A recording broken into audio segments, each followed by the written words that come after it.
Rose, thank you very much, and good afternoon, everybody, and welcome to today's webinar, Technology for Boards in the COVID-19 era. My name is Craig Vaughn. I'm the president of Castle, and I am going to be the host this afternoon, moderator, if you will, and we're going to have Michael Kassauer take us through some slides and presentation with respect to the topic, and I'll let him introduce himself in a second. Before we get going, I just wanted to remind everybody that you can chat in your questions if you have any as Michael takes us through his presentation this afternoon. Also, we will be doing polling, which is so we'll ask you some questions and we'd ask you to get back to us, answer them quickly on screen, and then we can pull up the results and just maybe discuss some of those as well. I'd like to start with our first polling question. Rose, if you can, let's find out who's in the audience today. So if you guys could answer that, we'll figure it out, and I'll move on to Michael. I want to welcome Michael Kassauer to our webinar this afternoon. Before I ask him to introduce himself and the firm, I would remind you that he is here to give his opinion and comments, and not to provide particular advice to your association. For that, we would ask you to reach out to your own counsel or management company or other advisors. So, Michael, tell us a little bit about yourself and the firm. Thank you so much, Craig, and thank you to Castle for allowing me to be part of today's event. Like that, as per Craig's kind introduction, my name is Michael Kassauer. I'm a partner with the law firm of Frank Weinberg and Black. I've been with the firm for many years, and I have spent the entirety of my practice representing the interests of condominiums and homeowners associations throughout the state of Florida. To help give my personal background, I began as a bankruptcy collections attorney for hundreds of community associations at another preeminent condo firm in the South Florida area. And at this point in time, I've had the pleasure of really handling virtually all aspects of community association representation. And that takes me into my firm, and one of the things that I think can set us apart from a lot of the other players in the field. This may sound like a little bit of an unusual sell, but we are not a pure condo HOA firm, and that's one of the things I brag about. Why? Because if you're on a condo HOA board, one of the things that you've probably learned by now is that you're not a whole heck of a lot different than a substantial business, often with multi-million-dollar budgets, operations that span the range of corporate governance in the transactional sense, contracts, construction agreements, amendments to governing documents, collections, employee issues. All of these things can be encountered in many community associations throughout the state. And one of the things that's nice about our firm in particular is that we have specialists in these different areas. For instance, if you have an employment matter, you'll probably get to deal with one of our employment attorneys at the firm who have handled everything from defending some major corporations, major airlines in class action employment disputes, representing multi-thousand class plaintiff disputes against major financial institutions. You're not getting somebody that's dabbling in employment law. You're getting somebody that lives in it. And that's really what you want, because being a condo lawyer doesn't mean you can necessarily do every single thing that a condo does. But we are a full-service firm. We're full service for our condo clients, and we're full service for our corporate clients. So we really do feel that we can bring everything to the table.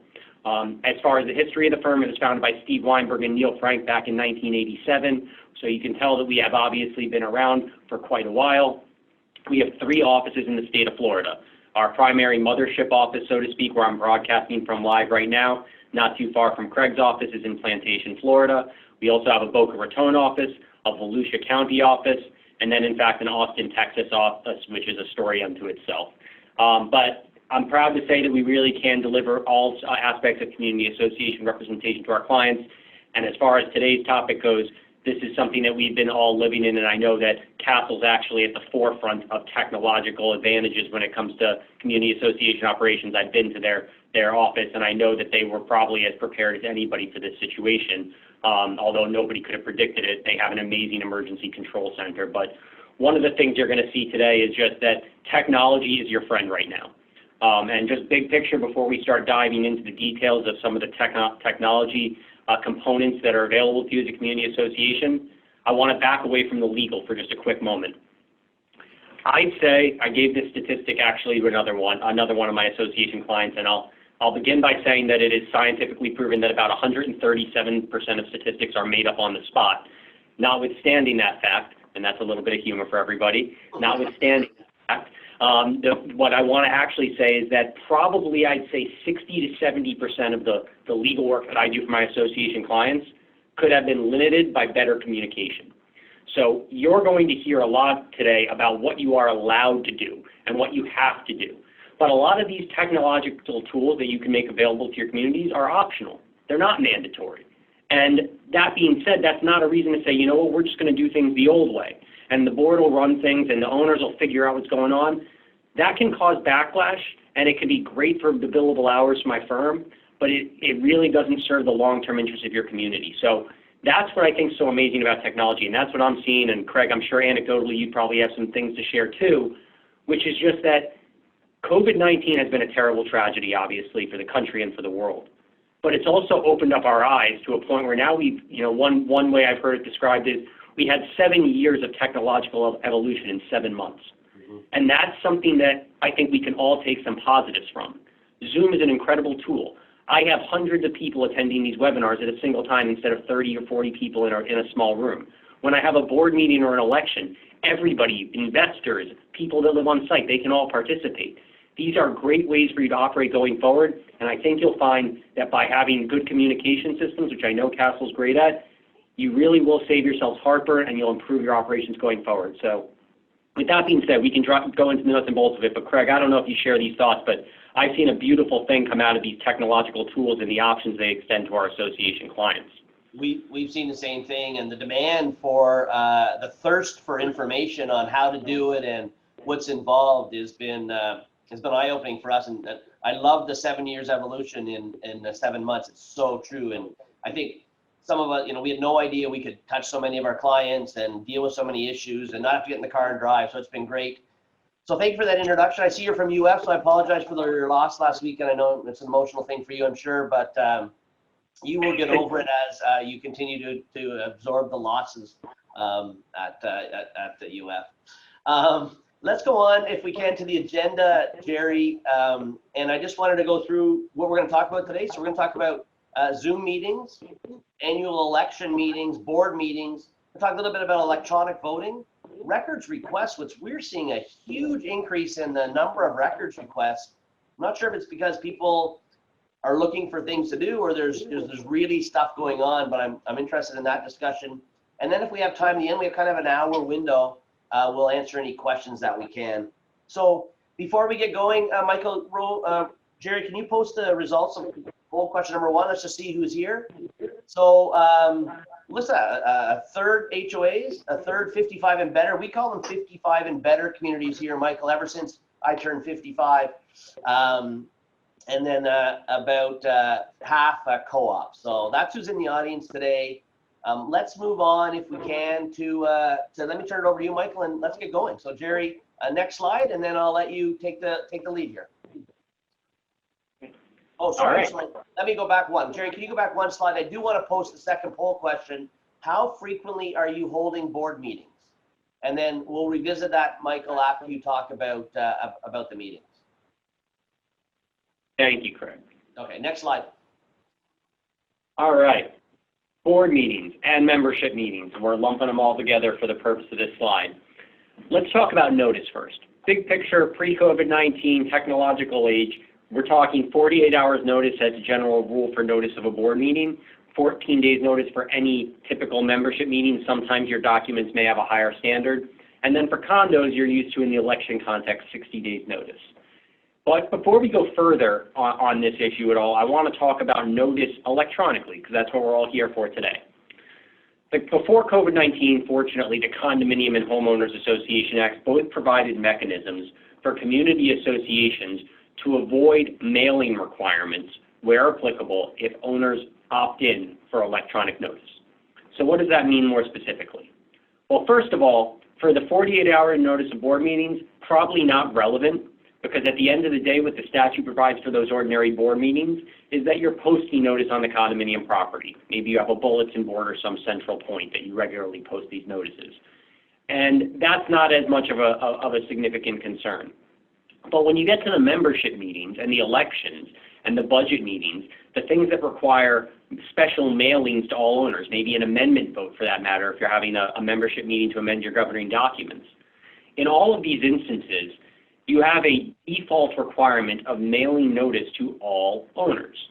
That's expensive under the best of circumstances, and it can be wasteful under COVID-19 circumstances. Why? Mail's not exactly the go-to source of communication these days.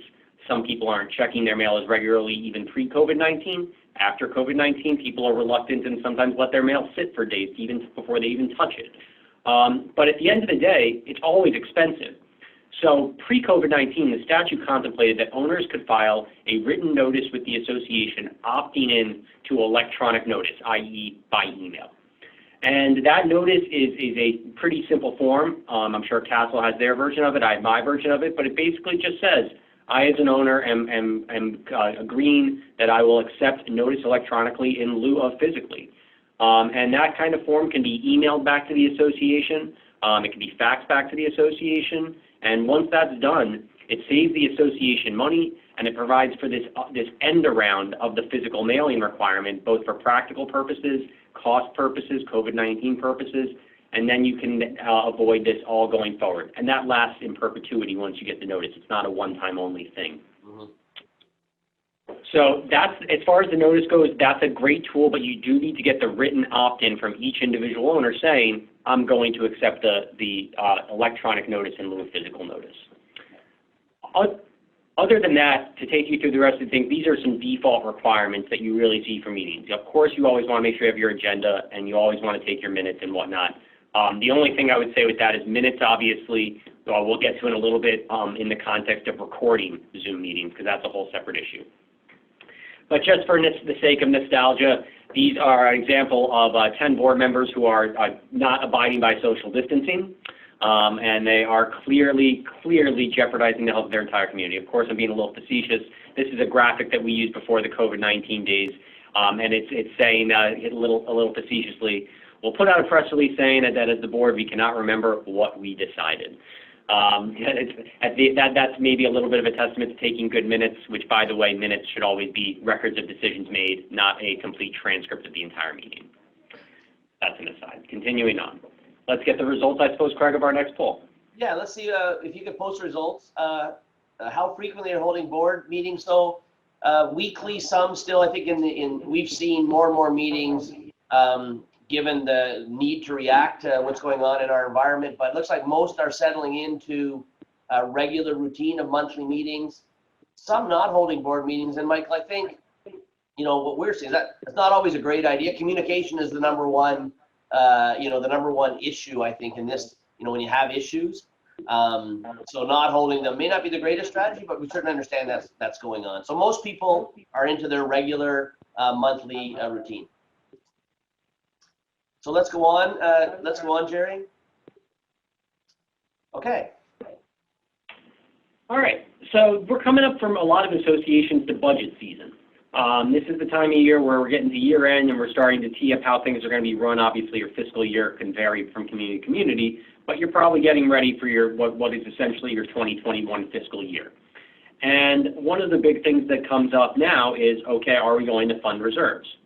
So first of all, just as a quick rehash of default law, you have a statutory requirement to fully fund reserves, unless.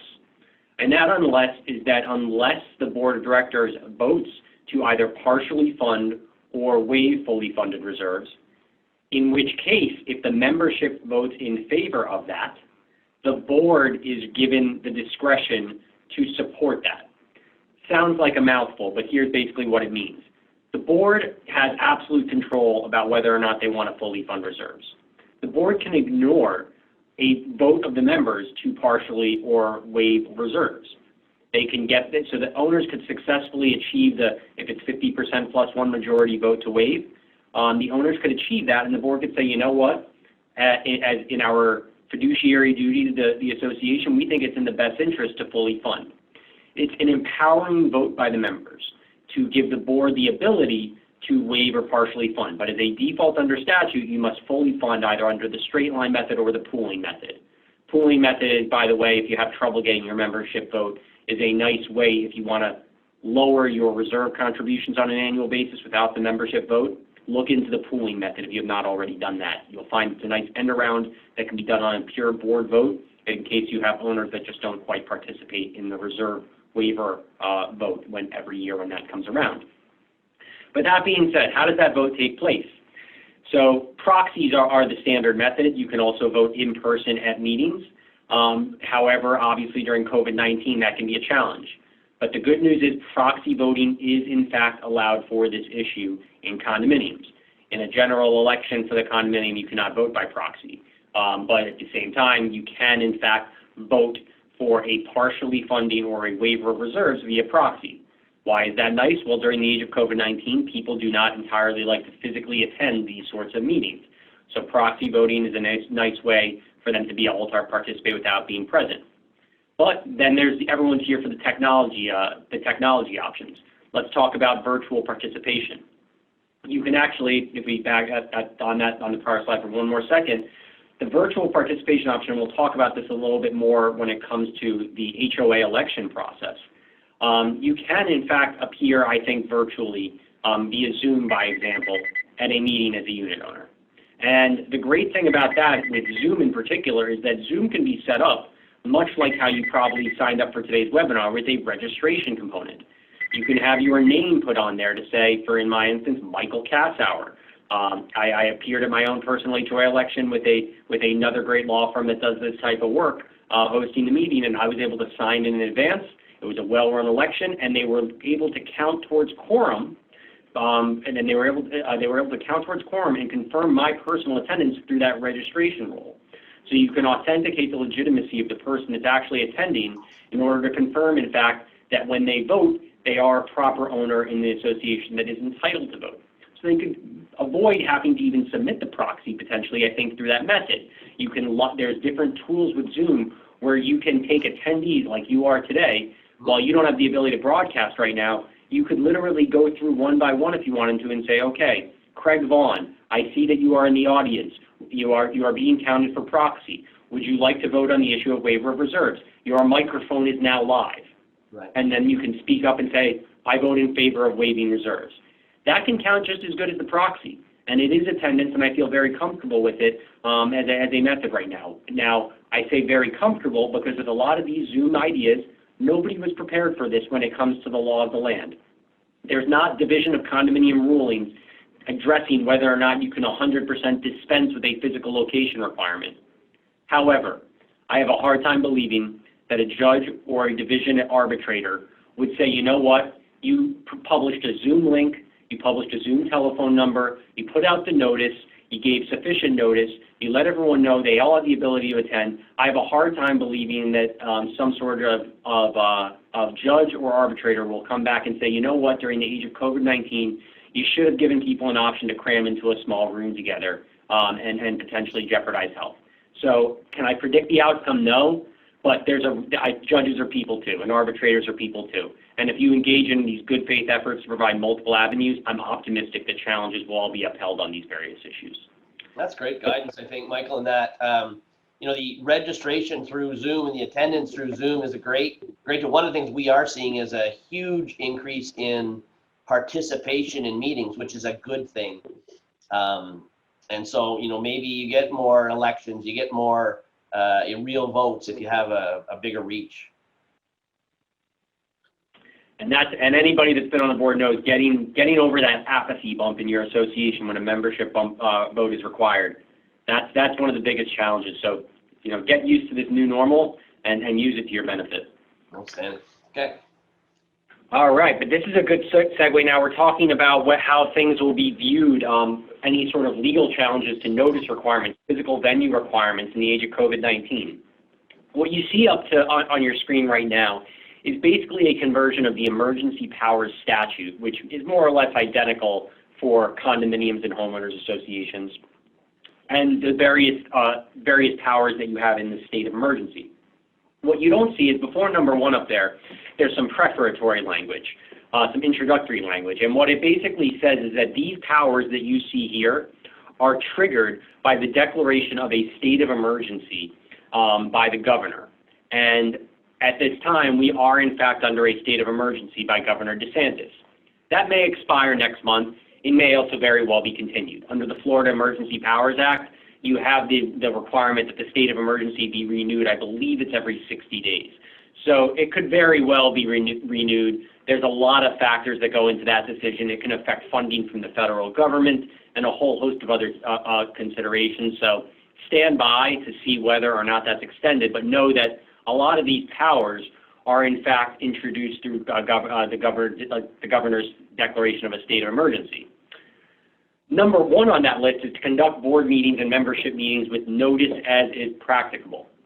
The thing that I don't love about this, when I'm talking about, that 100% guarantee of the physical venue requirement being necessary or not, is this is about notice. Conduct board meetings and membership meetings with notice as is practicable. Does that mean you don't need a physical location? Well, I don't think that's what that says expressly. But at the same time, notice as is practicable, I guess you could argue, has some sort of further argument that, well, maybe we can in fact do no notice at all and just do it electronically. I don't know. And I can't say it's a slam dunk, but again, reality is COVID-19, social distancing. I think most people that would have to issue a decision on this would say, you know what, safety first. Did you give everybody an opportunity to participate one way or another? But it's not spelled out in there, so I do know that there are associations out there right now that are amending their bylaws, even though that's a tough membership vote usually, to make it expressly known that you can do things completely in a virtual format. So something to think about, maybe go for that amendment vote, but obviously that is a massive undertaking anytime that you want to amend your declaration or bylaws. As far as the other powers on here, a lot of these powers are, as you'll see in number 7, for instance, predicated upon the advice of an emergency management official or an advice of licensed professional. Those powers are one of the ones that I don't know about you, Craig, but this is where I've been getting most of my questions since COVID-19. Can I ban guests from the building? Can I ban vendors from the building? Is it somebody allowed to have their handyman come into the building for a minor non-emergency repair? Do I really need to allow some third party into our complex to hang a picture frame? It would be one thing if the hot water heater was leaking and the water was flowing under the door, but what about these more nominal projects? Here's what I have to say about that. Number one, this is all based upon the advice of an emergency management official or licensed professional. Emergency management officials have been giving a lot of guidance, and a lot of that guidance historically over the past several months has, I think, quite arguably supported the restrictions on access. But this is a dynamic issue because these orders change constantly. As Craig knows, because he's probably been checking every single day to see if every single municipality, county, state, other administrative agencies, what are they throwing out there, because it changes so often. But where we are right now is that Governor DeSantis has put us in, and the local governments down here, I believe, at least in part, have put us into phase 3. So things are reopening now progressively. But at the end of the day, we still have this other question. Well, wait a second. We're private property. This is not the general public. We are entitled to generally run things the way we want. That's what my boards, especially the ones that are more, I'll call it conservative. I don't mean that in the political sense with the virus. I mean it in the sense of they want to kind of be very careful. And so when I have these boards that come to me and say, Michael, it's one thing for the governor to say he wants to open up restaurants, but personally I think that our restaurant at our clubhouse should remain restricted beyond the phase 3 opportunities.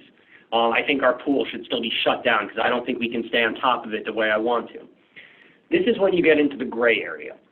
And let me talk just very briefly about what that gray area is. The gray area is because, yes, it is private property, but any time you are going to restrict access to these different portions of your property, whether it's for owners, guests, vendors, I view that as an extension of the board's rulemaking authority. And rulemaking authority is subject to an evaluation of reasonableness. Reasonableness is something of a subjective standard in the sense that I have my idea of what I think is reasonable during COVID-19. Craig has his idea, and candidly, one thing I've learned is that every single person in the planet has their own idea about how COVID-19 is handled. And you know what? I respect all of them because I've changed at times. I've seen people on both sides of it. I've seen boards struggle to accommodate both sides and seen that it's basically impossible to keep everyone in the community happy. But at the same time, here's the deal. Because reasonableness is not a one-size-fits-all approach, if you continue to do things with disregard for, and I'm using strong words, disregard for, I'm not sure that's the right word, with disregard for the progression of things being towards reopening, you run the risk of somebody looking at your insistence on staying closed and saying, you know what, I don't think that's reasonable anymore. And while I still say that it's private property and there is a good argument to be made that we're going to run our property safely, just like if a bottle of glass is broken at the bottom of the pool, we're not going to let people in. If we think that COVID-19 is going to create a super spreader situation in our pool, we're not going to let people in. I think you can make that argument. The concern I have is that we have a statute on point that talks about restricting access. It talks about it being triggered by the state of emergency. We have a trend, whether you're part of it or not, and again, everyone's entitled to their opinion of, I think, people becoming a little bit more comfortable with things reopening. I'm talking big picture, not personally for me or anyone else. When you have these circumstances that are drifting in a direction, people are going to look at the board shutting down on things and say, wait a second, I understand that you shut it all down when we were pre-phase 1, and you kept it shut down when we were in phase 1. And then even after we got to phase 2 and 3, you still kept it shut down because of the state of emergency. But now we're sitting here mid-November, and let's say Governor DeSantis lets it expire. All those things have changed, board. Why haven't you?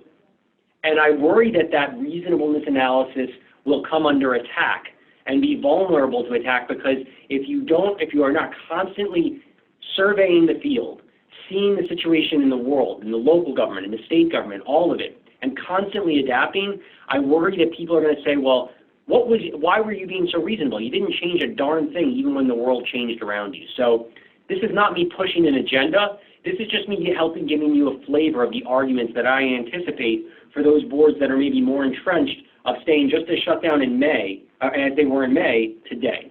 Again, not a personal agenda. I respect everyone's opinion, but this is the reality, and I think if you're on your board, you know that people have been reaching out to you saying, when are you going to open back up? At least one or two. Most communities have them.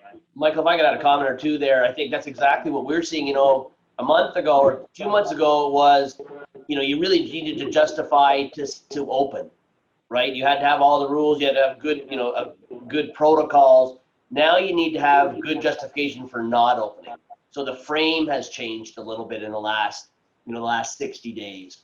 And so that's what we're doing. That's where you get into the reasonable business, you know, the reasonable judgment, if you will. So if you're a over 55 community with a highly susceptible, you know, audience or demographic, you know, maybe there's some business reasons. Financial, there are still some cleaning protocol rules, and some associations simply can't afford to pay the money. Those get to be into the reasons. I was doing a webinar a couple weeks ago, and we did poll the group, and I wanted to comment back on your visitor comment. And it seems most associations now have opened up access to non-essential visitors, you know, real estate agents in HOAs and in condos. But almost all of them have adopted new protocols and new rules with respect to those visitors, wearing masks, you know, limiting numbers in the units and all, numbers in the community and those types of things. So the only thing I think November 3rd is when the current state of emergency order is scheduled to expire. Made some great points on the likelihood and the factors of it being renewed. But I do want to make sure everybody understands that the fact that it expires on November 3rd doesn't mean everything has to end on November 3rd. We get some time as an association to address those issues. Is that correct? That's absolutely correct. And to help illustrate that a little bit, and thank you for making sure we get that clear for the folks at home, the nexus of the emergency power statute, I'm sure everyone will not be surprised to hear this, was not in anticipation of a global pandemic. Right. It was predominantly driven by our favorite friend here in the Florida region, which is hurricanes. And so the example that I would give, and this is part of what the statute is talking about when you look at number 7, for instance, when it refers to licensed professionals as the empowering mechanism for a decision to restrict access. The thing that I would give as an example is, let's say a hurricane comes through and the roof is damaged and other sorts of structural components of the building render it unsafe. you bring in some sort of structural engineer that's going to come in and is going to say, you know what, it's not safe. The fact that the governor's state of emergency from Hurricane Zeta, or whatever we might be coming up on next, has expired does not change the fact that a hurricane came through, there was a state of emergency, and we have a licensed professional that's saying things are still not safe. So that's correct, Craig, that I think that these emergency powers continue because it is in an event for which a state of emergency is declared. It does not mean that the state of emergency needs to still be in effect. The event was COVID-19, the state of emergency was declared. They do carry forward, but I think that it could still be viewed as relevant in the reasonableness analysis because COVID-19 is not going to end for 2 years. It seems like at this point, if we're lucky. So I think that evolving is important because otherwise you run the risk of saying, yeah, technically you still have emergency powers. However, you're acting the same way you were when we were in a nationwide shutdown as you are now when everything is generally reopened in some form or function. Right. Okay, Jerry, let's move on, I think, to the next topic, if we can. Emergency rules. Poll question number 3, we did that. Okay, so this is before we get into the next topic, which starts to get into some of the technology technology solutions, if you will. If you are holding board meetings, are they in person or remote? So let's get you guys to fill in that answer and then move on now, Michael, to talk to us a little bit about Zoom meetings. Zoom meetings, all right. So we gave you a taste of this. Yeah, there we go. Gave you a taste of this a few moments ago to say that we are pro Zoom meetings, I suppose, here at FWB and Castle as well. It's a great tool. It has the telephonic option always, is what's really nice about it. You have the ability to dial in by phone, so you don't need to be a technologically savvy person. One of the things I hear a lot from some of my 55 and better communities, I'm going to use that one, Craig, is that and I'm shocked, by the way, that you're over 55, absolutely shocked. You're too kind. And nonetheless, one of the things that I hear from them is, well, Michael, our owners, maybe they have smartphones, but they're not Zoom people. First of all, don't underestimate them. I found that people that didn't have a clue about Zoom or were not tech savvy months ago, idle hands over the last few months has gotten a lot of people up to speed. So don't underestimate your constituents. However, one of the great things is that there's a phone option as well. It's a great thing for 2 reasons. Number one, if you're not a tech person, you can go ahead and just dial in, and you just punch in the code, and you're good to go. The other thing is that the statute already allowed for telephonic voting by board members. So it's really great because I think it legitimizes the ability of a board of directors to vote virtually. Again, I still think safe harbor, you'd have a physical location, but nobody needs to go there. And one of the things, and this is just some token advice, I guess, that I've been seeing a lot of associations do, is they do a physical location, but they also request that people not physically attend in service of social distancing and to help flatten the curve, avoid the spread, pick your favorite term that we've all learned over the last few months. And people respect it. It's really incredible. I guess it's not that incredible. People don't want to be in a crowded room right now. If you give them another opportunity or another avenue, they're receptive to it. The other thing, though, that I would say is that think about your actual physical plant of your community, meaning the structure, the facilities. Sometimes you can have an ability to still have a physical venue. You can have maybe, I have associations with a gym, or I have one that has a wine room with glass walls. And they put people in there when they're physically present. And if you want to observe as an owner, they have an ability to have people outside looking in while still having the glass serve as a partition. So anyway, telephonic is good. It is something that is embraced by statute, and Zoom incorporates that. Michael, can I ask you a quick question before you move on? Because it's a technical question I've been asked. I don't know that I know the answer to. If you have a physical, okay, we're going to have the meeting in the clubhouse, but we appreciate if you would Zoom in. Does someone have to go to the clubhouse to physically call the meeting to order, or can you just call it to order through the Zoom platform? I'm comfortable with it being called to order through the Zoom platform. My concern would be, what if there's a technological malfunction with the speaker box, and then somebody says I was there and you weren't? Fair enough. Okay, thank you.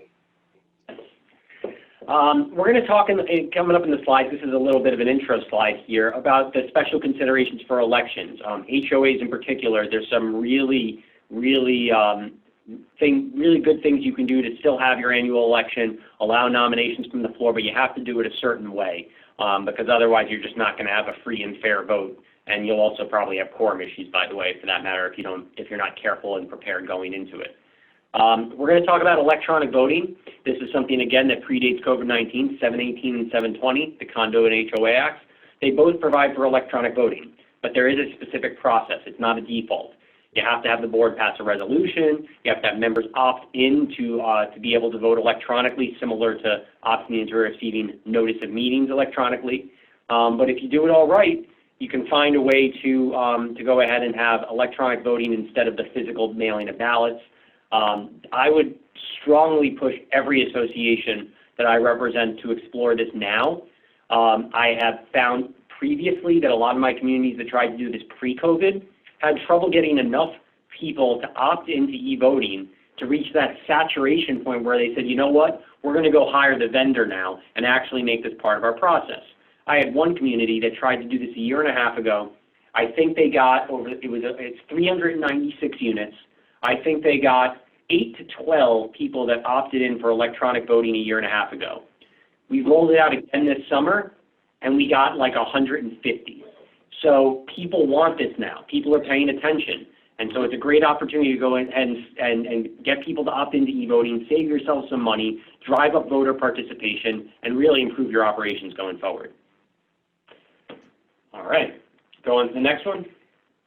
Let's just look at the poll questions, and then we have one question which I think you're going to talk about, so we'll go back to that. But are you holding meetings? Are they in person or remote? And look at that, almost all remote, 90% at this point, and that's exactly what we're seeing across our kingdom as well. So let's go on, and then Robert, if your question isn't answered, we'll come back to it.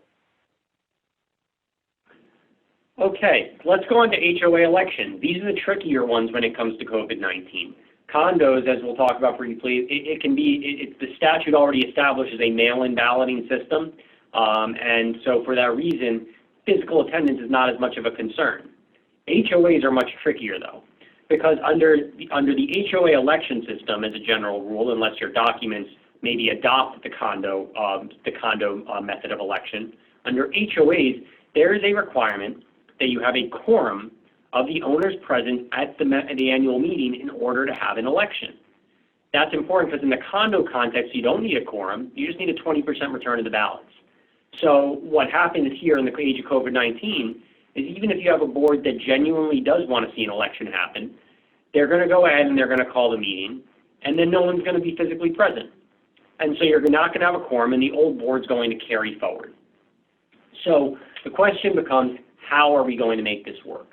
And the things that we're going to have to take into consideration are the various requirements for quorum and then also balloting. So let's take it step by step. To get a quorum, you have two options. You can have people attend by proxy or quote-unquote in person. And I'm putting the quote-unquote around that right now because the in-person portion is maybe not in person anymore under COVID-19. It might be virtual. It might be through the registration system of Zoom where I say, Michael Kassauer, here. And then one of my great colleagues who I like very much, who did a great job running my HOA's election, says, Michael Kassauer counts towards quorum. And I said, yeah, you better actually count me towards quorum. But no, in all seriousness, it works. And you get to quorum and you're okay. But here's the other question. Most HOAs, I would say, allow nominations from the floor. And while it would be wonderful if everybody that submitted a proxy knew who was going to get nominated on the floor, from the floor on election night in advance so that they could give instructions on how their proxy vote should be cast, that's not an option. Because if people are nominated from the floor at the election and someone submits a proxy, yeah, it'll count. It could count towards quorum, but nobody's going to get a chance to know what they're voting for. Because at the end of the day, the nominations will happen right there, and you could end up in a situation, for that matter, where a couple of people in attendance get to decide things, and that's just not the spirit of the election process. So what are we encouraging associations to do? Our HOAs are generally using the adjournment mechanism. So for instance, my own HOA, we had our annual meeting scheduled for late September. The annual meeting was scheduled. We had nominations from the floor. There were more candidates than vacant seats, so it was deemed that an election was necessary. Rather than conduct the election at the end of September when my meeting was held, my esteemed colleague was sophisticated enough to say, let's have somebody present a motion to adjourn this meeting to a date and time certain. They did it, I think, about a month later, and they said we will circulate ballots so that people can vote. And that is something that they were able to do successfully. It's now coming up. They've circulated the ballots, and we will reconvene later this month. And people will be able to vote. They'll be able to physically attend if they want to, and they will ultimately be able to have their voice heard, and they'll be able to make an informed decision with their community and to allow the election to go forward. But it's critical that you consider that adjournment option. Otherwise, it's really hard to envision a way that you can conduct the election and also allow people to make an informed vote for the candidates of the board. So, Michael, just so I understand, so that you went into the meeting without needing an election or not planning to have one, and then you had enough people put their hand up in the meeting to say, oh, we need a vote, and so you adjourned. Is that the context? Wow, that's a good idea.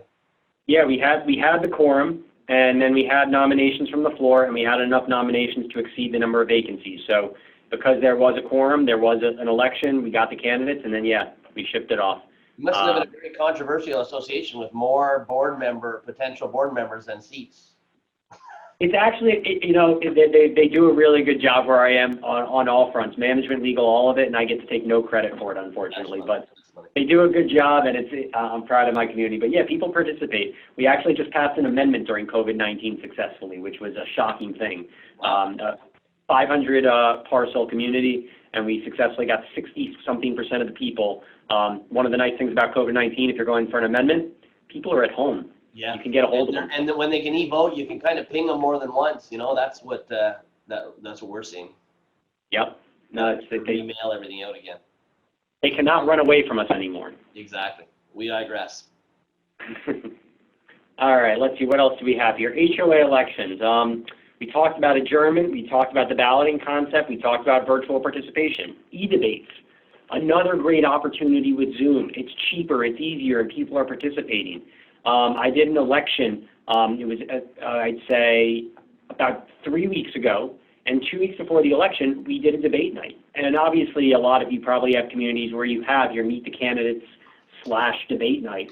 They've existed for a long time now, but under Zoom conditions, under COVID-19 conditions, people seem to want to watch more. I never thought that condo HOA operations would be the draw that they are, but I guess, the boredom of COVID-19, people have finished Netflix and now they're on to us.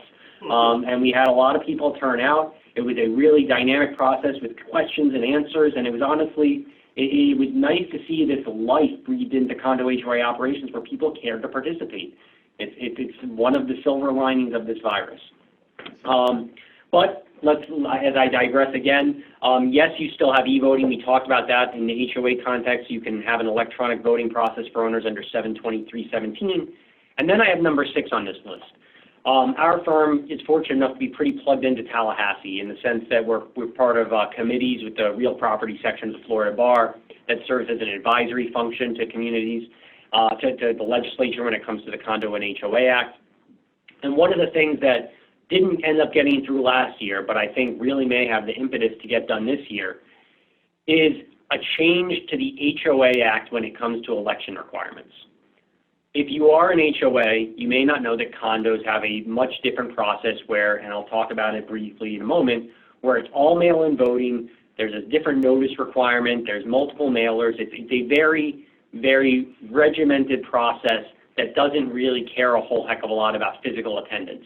There is no quorum requirement. All you need is a 20% return of votes to have an election in a condo. And one of the things that might come in 2021 is an amendment to the HOA Act to adopt the condo standard. If that happens, you won't really as much need electronic voting in the sense that you'll still have the ability to do mail-in voting. Still a great tool to have, the electronic voting, because the mail-in voting is something that is really good for condo elections, but if you want to amend your documents or have a material alteration vote, the electronic voting tool is good for all of those things. So just know if you're an HOA in 2021, watch out for the amendments coming through Tallahassee. They usually have an effective date of July 1, And one of those amendments could be that the HOA Act adopts the condo standard for elections. Michael, To be determined. I think on the e-voting, the only thing I wanted to add, and maybe this answers Robert's question a little bit, but you know what we found is there's a process you have to go through. Get with your attorney if you want to adopt electronic voting, right? We're going to talk about that, I think, a little bit later. But and then two, you got to pick a vendor. Your management company has to be involved because there is some coordination. And to Robert's question, you know, the way this all works is the people who elect to vote electronically go onto the platform, they vote, the polls close, it's tabulated, and then there is a process at the meeting. If you want to change your e-vote, you've changed your mind, that is a coordination that happens at the meeting. So, you know, the ones that we've supervised and seen, we always have the attorney involved, and there is a way to accommodate, like right up to when you're going to call the vote, if you will, to be able to change your vote back and forth. Is that your experience as well? Well, I mean, the changing of votes is something I would definitely talk to your attorney about, because I know I have my feelings on it, and changing the votes can be a very it can be a problematic thing. So that's something that I would say, please talk to your attorney. I know my opinion on it.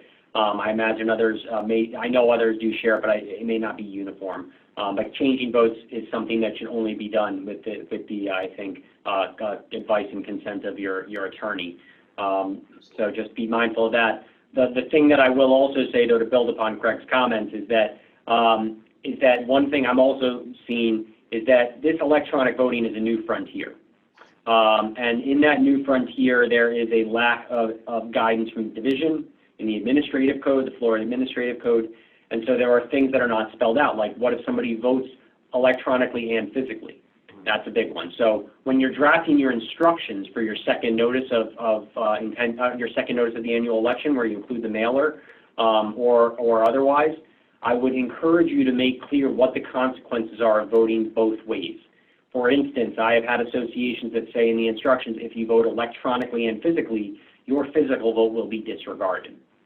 And I think it's good to make that decision in advance, so nobody thinks that you're cherry picking the votes that you want. Even if it's not true, there should be a standard adopted in advance on that. But as far as changing votes go, that it can be very problematic. And I've had the reason I'm reluctant to answer is I've had different election monitors I've worked with actually have different opinions on this. And I'm reluctant to allow changing of votes quite a bit of the time. So that's my personal sense of it. Yeah, I think you're right. I think Tallahassee's going to have to address this as a new normal, you know, and all of these types of issues at some point.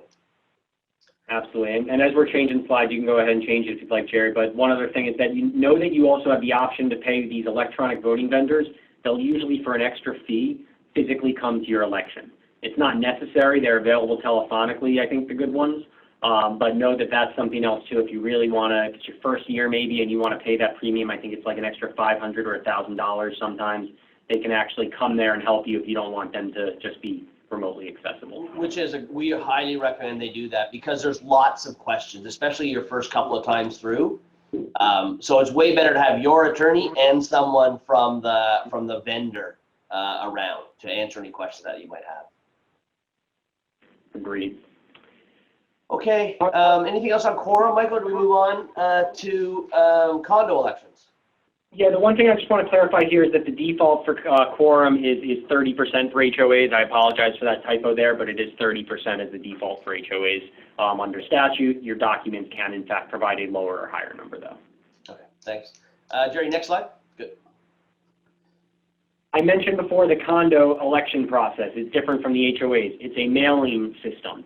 And the way it works is 60 days in advance of the election, you send out your first notice of annual meeting, and that includes the following deadlines that you see as number 2 through 4, meaning that everyone has to complete the notice of candidacy form, which is included with the first notice, if they want to run. And they also need to be an eligible candidate on the date of that 40-day deadline.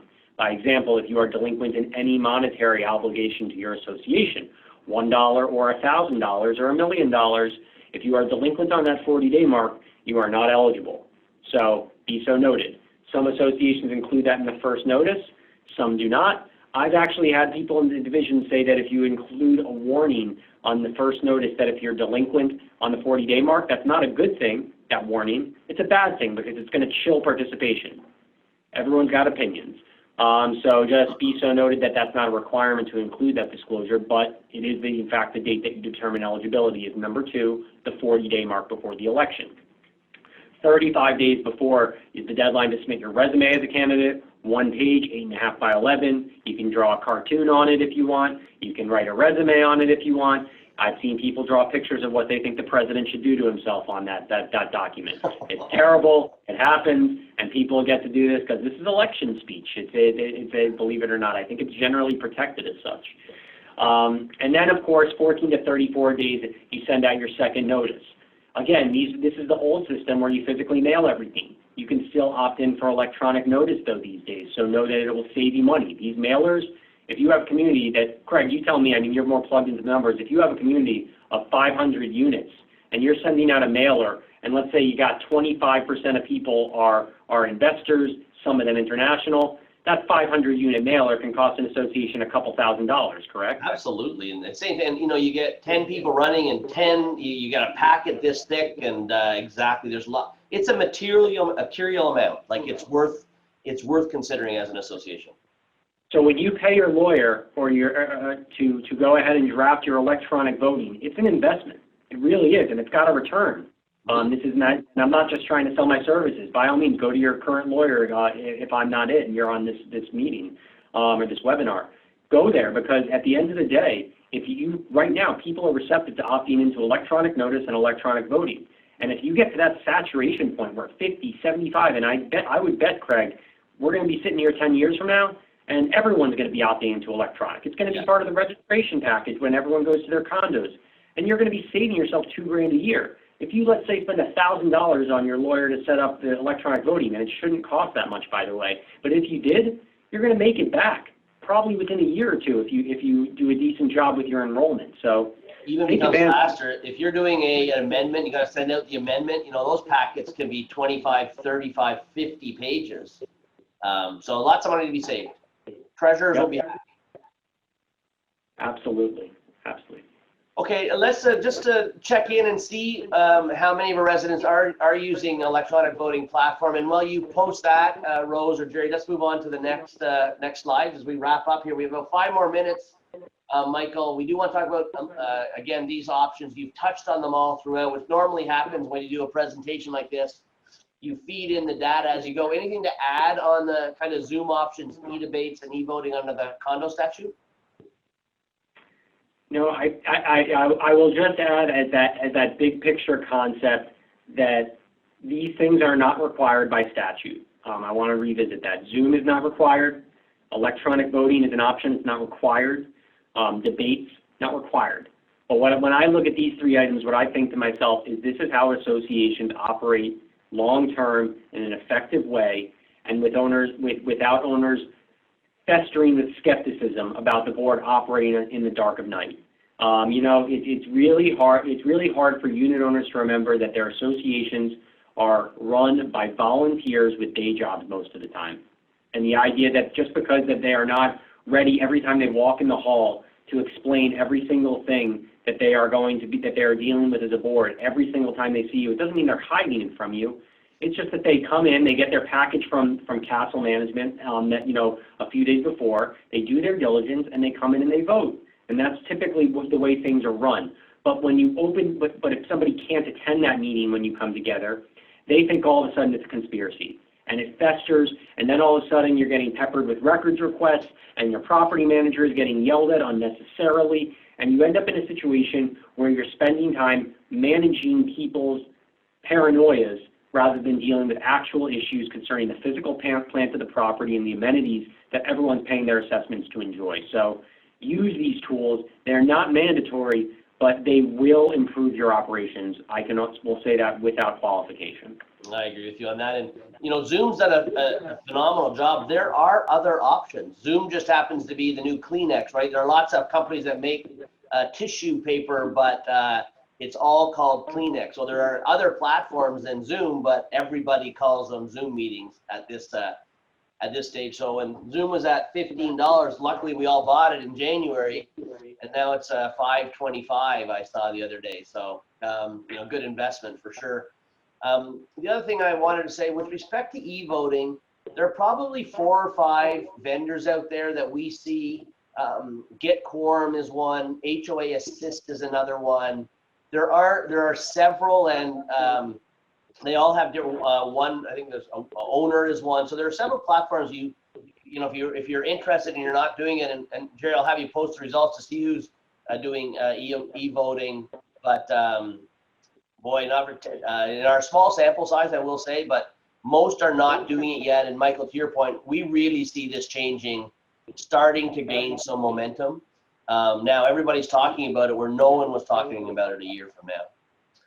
Let's move on to kind of our last topic, if we can. If you don't mind just talking a little bit about quickly records requests, if there's anything urgent. And then I think what we want to clarify there is how you can make the request is a question we get all the time. And then the websites, and then we'll wind it up.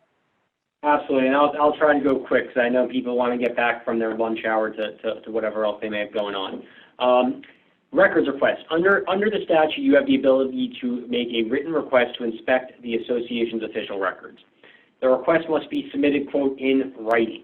The Division of Condominiums has held that an in-writing request constitutes a physical piece of paper.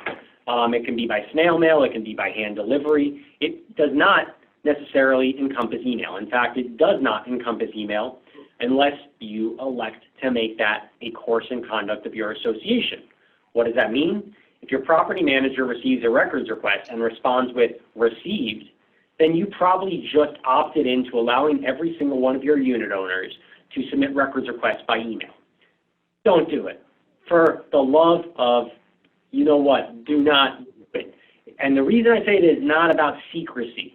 It's about creating a situation where your owners can weaponize records requests and occupy your property manager with complying to records requests merely by going onto their phone and doing one of these, hitting send, and all of a sudden they just created 2.5 hours work for your management team to comply with the records request.